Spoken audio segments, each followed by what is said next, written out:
presidente, JBS. Irmãos JBS agora com Luiz Inácio Lula da Silva. Eles que haviam sido condenados agora já movimentam tudo para estar próximo de Luiz Inácio Lula da Silva. E o PT que movimenta milhões no Congresso em emendas. Tudo isso você vai entender agora aqui no canal. Após delatarem Lula na Lava Jato, os irmãos Batista tentam uma reaproximação do petista.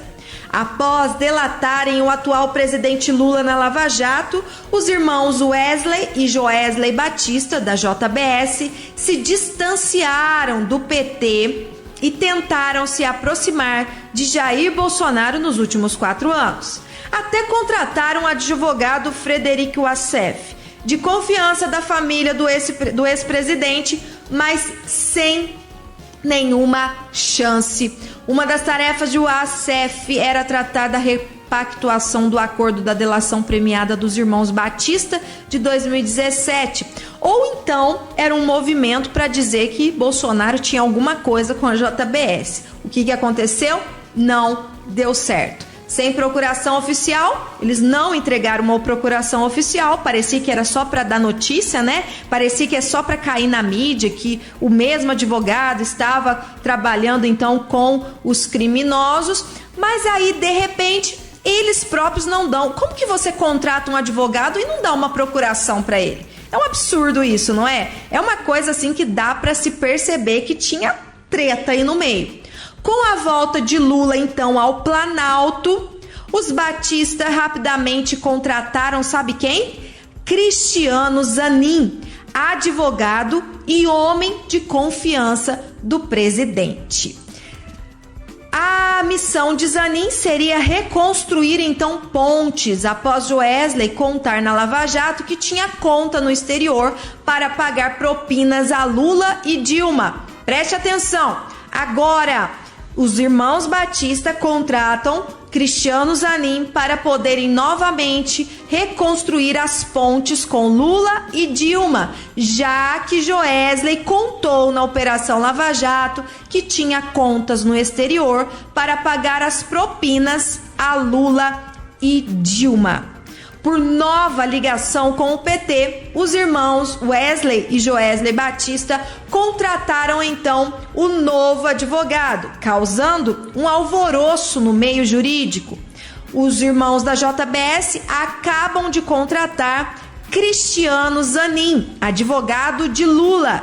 Para quem não se lembra, Joesley revelou na Lava Jato que tinha conta no exterior para pagar a propina para Lula e Dilma. Zanin certamente terá a missão de apagar ou de aparar essa aresta. Tarefa fácil para eles, né? Basta dizer que foi tudo um mal entendido. Ademais, Joesley e Wesley têm vasta experiência em resolver esse tipo de problema com o PT. E por que não dizer, o PT também tem muita experiência em resolver esses atritos com quem um dia foi participante de toda a roubalheira, infelizmente.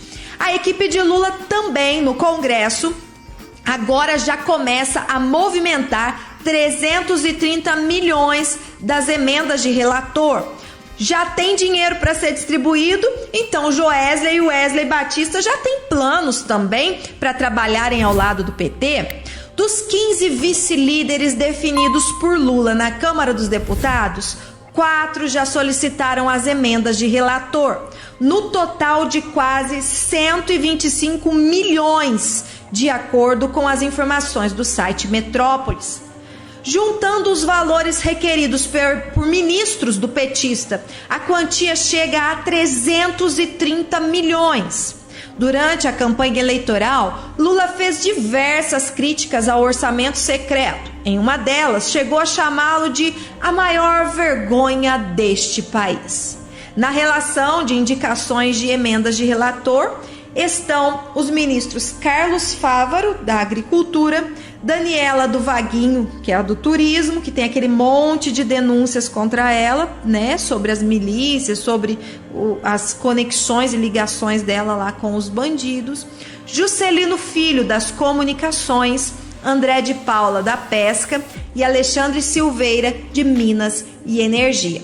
Já entre os parlamentares que pleitearam aporte financeiro estão Damião Feliciano, Emanuel Pinheiro Neto, Pedro Paulo e Igor Timó. As solicitações dos recursos foram feitas depois do primeiro turno da eleição presidencial. O orçamento secreto é um esquema tão sofisticado que nem os próprios jornais conseguem comprovar os crimes, constatou o jornalista Silvio Navarro em um artigo publicado na revista Oeste. A história surgiu em maio do ano passado nas páginas do Estado de São Paulo e, de acordo com a publicação, o governo usou uma parte dos recursos do orçamento destinado às chamadas emendas parlamentares para obter apoio de um grupo de deputados que compõe o famoso Centrão.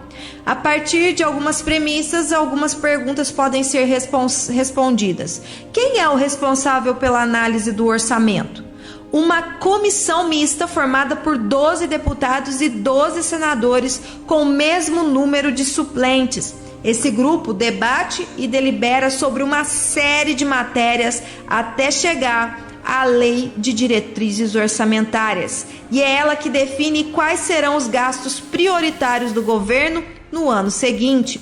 Da LDO surge a LOA, que é o orçamento propriamente dito e que vai à votação no fim do ano. Desse bolo do orçamento, uma fatia é reservada aos parlamentares, as emendas. São recursos que os deputados apadrinham, ou seja, carimbam seus nomes, destinados às obras em seus redutos eleitorais. E é claro que agora a equipe de Lula já solicitou mais de 330 milhões destas emendas de relator. Tudo isso com o dinheiro do povo brasileiro, com o dinheiro público. E o povo brasileiro precisa saber aonde está indo esses milhões, né? Esses milhões que saem da nossa conta que fica lá no governo, que fica lá no Congresso, que fica lá nos cofres públicos e que a gente mesmo não vê nem cheiro desse dinheiro, mas eles estão sabendo muito bem o que fazer com eles